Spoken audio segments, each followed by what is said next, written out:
کی عزت اتنی دیتا ہے جب تک وہ اپنی رضا کا اظہار نہیں کرتی قاضی کی مجال نہیں کہ وہ نکاح پڑھا سکے. ہم خود کھڑے رہتے ہیں جب تک اجازت نہیں آتی. پہلے ہم عورت کی اجازت لے کر کے آتے ہیں اور پھر عورت کو اس کا حق مہر دینے کا حکم بھی مرد کو دیا گیا ہے کہ وہ تمہیں اپنی زندگی چھوڑ کر آ رہی ہے, اپنا گھر چھوڑ کر کے آ رہی ہے, اس کا حق مہر ادا کرو. اور لانے کے بعد جانتے ہیں میرے آقا صلی اللہ تعالیٰ علیہ وسلم کی تعلیمات کیا ہیں؟ اللہ اکبر. حضور اکرم صلی اللہ علیہ وسلم نے تاکید کے ساتھ فرمایا ہے کہ عورتوں کے ساتھ سختی نہ کرو. اپنے آخری خطبے میں حضور نے عرفات کے میدان میں یہ بات تک فرمائی, عورتوں کے معاملات میں اللہ سے ڈرو, حد سے زیادہ نہ بڑھو, عورتوں کے ساتھ اتنی سختی نہ کرو. مارنے کو منع کیا, کبھی ان کے چہرے پر نہ مارنا, کبھی ان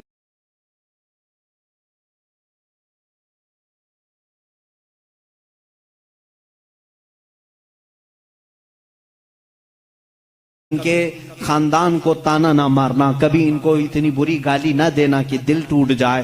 یہ تمام احکام اسلام نے اسی عورت کی عزت ہی کے لیے تو دیے ہیں.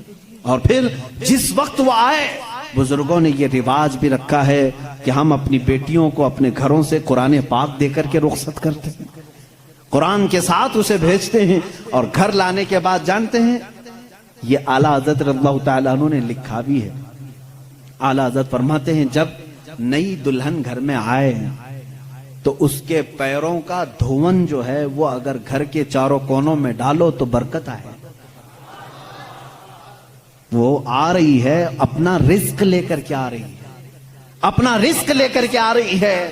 یہاں تک ہمارے لیے کہا گیا, بلکہ دولہے کو یہ بھی کہا گیا, اسی یہ بیان میں ساری باتیں نوجوانوں کو سمجھ میں بھی آ جائیں گی.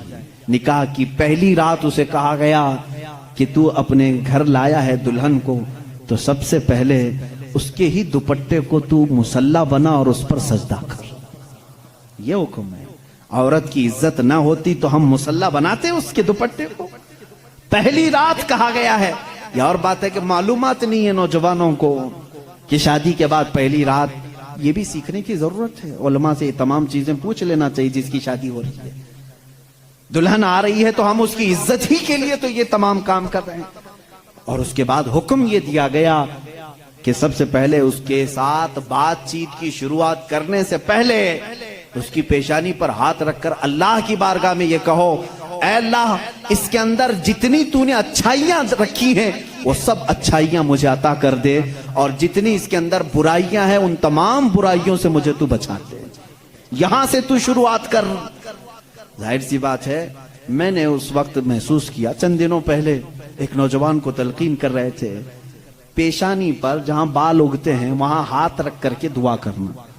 تو اس نے پوچھا کہ حضرت دعا تو ایسی ہی کر سکتے ہیں, پیشانی پر کیا؟ میں بھی چونک گیا. اس کو میں بتاؤں, میرے ایک استاد سے میں نے پوچھا کیا ایسا ہے کہ اپنی دلہن کی پیشانی پر ہاتھ رکھ کر کے اس طرح دعا کرنا چاہیے؟ انہوں نے کہا ہاں ہے. دعا تو کیسے بھی کریں, ہاتھ نہ رکھیں اور ہاتھ چھوڑیں ہاتھ اٹھائیں, سب دعا اللہ سنتا ہے. لیکن اس لیے پیشانی پر رکھ کر کے دعا کرنے کے لیے کہا گیا کہ وہ آج اپنے والدین کو چھوڑ کر کے آئی ہے, اس کے وسیلے سے اللہ جلدی دعا قبول کرے گا. اس کا دل مغموم ہے, وہ غمگین ہے, اور غم زدہ لوگوں کے ساتھ میرا مولا ہے. وہ اپنے والدین کو چھوڑ کر کے تیرے گھر آئی ہے, وہ مغموم ہے, بہت غم زدہ ہے. آج اس کی پیشانی پر ہاتھ رکھ کر کے دعا کرو. میرا اسی دن یہ ذہن سمجھ گیا کہ اسلام نے عورت کو وہ مقام دیا ہے, وہ عزت دی ہے.